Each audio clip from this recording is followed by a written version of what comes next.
I'm in awe of birds. And for me, the rock star, one of the rock stars of birds is the hummingbird. It can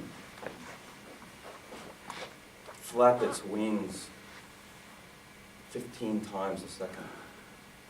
Just try to think about that. Like, try to bat your eyes, see how far you get. 1001, that's a second.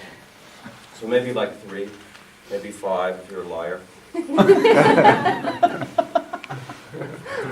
times a second. So it's not just for me. I've just never been able to metabolize that fact in my head. It's not just the rock stars though. It's the backyard varieties too, like the starlings and the chickadees.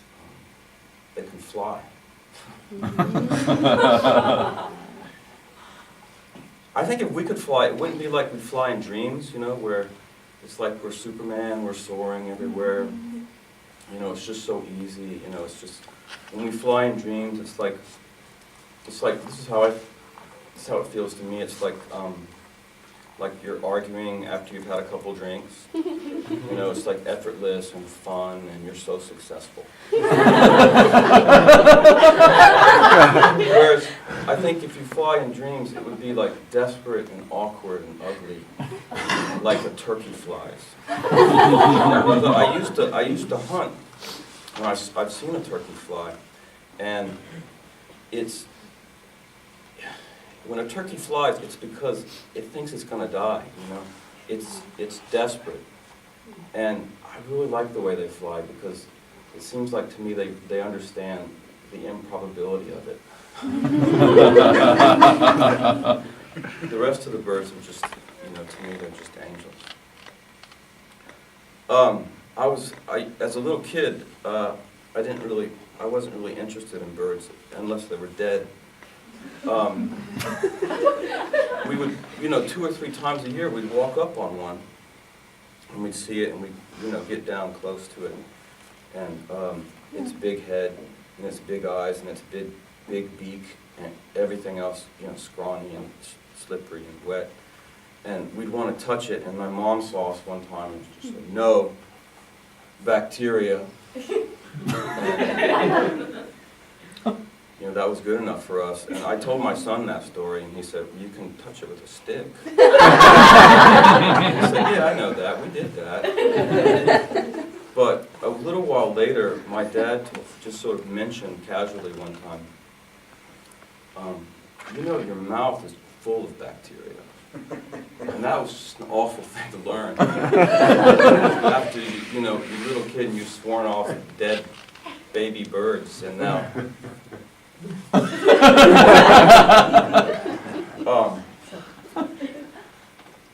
My final story, I had my dog out for a walk down by College Lake, and we heard the honking, and you know, of course you look up because you're just ready to witness, you know, this beautiful V formation of the geese, and sure enough, there they were coming. It was twilight, it's just gorgeous, beautiful, coming right over my head, and they make this beautiful arc, like the bank of like an airplane, and they come down and they glide and they skim the surface for a while, then they just settle right down into the water, and it's just the most beautiful thing in the world.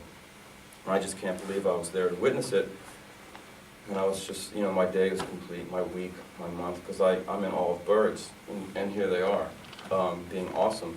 And then another honking. And I look up, right on the same course, the same like another squadron, like in the V formation, and just dead on course. And these are honking in the lake, and they're honking in the sky, and I kind of feel like there's a connection there. And they're just dead on the course, and they do the same swooping motion, same exact thing, right down in there. And I just can't believe how fortunate I am. And we're about to leave, and there's some more honking. And we look up, and this time they're just not on the right course, and they're just, you know, coming at the wrong angle, and then they're honking, and it's too late, and they they have to turn really sharp because the lake is right here. And when they come, they just take this vertical plunge straight down. It's like the big black bag dropped from the sky or from a plane. It's so ugly and awful, and it makes this racket. And yet, you know, I'm just, again, just like, this is perfect, you know. 3-part drama. It's, I can't believe it, you know. And I just told everyone that story. Everyone I could meet, I told that story. And finally I told a group of people where my friend Tom, he's a biologist, he heard the story and he said, well, you know, Chidsey, if they weren't all together, they're probably not a part of the same gaggle, and they're probably going to fight the rest of the time they're there. And I said, Tom, you ruined my story.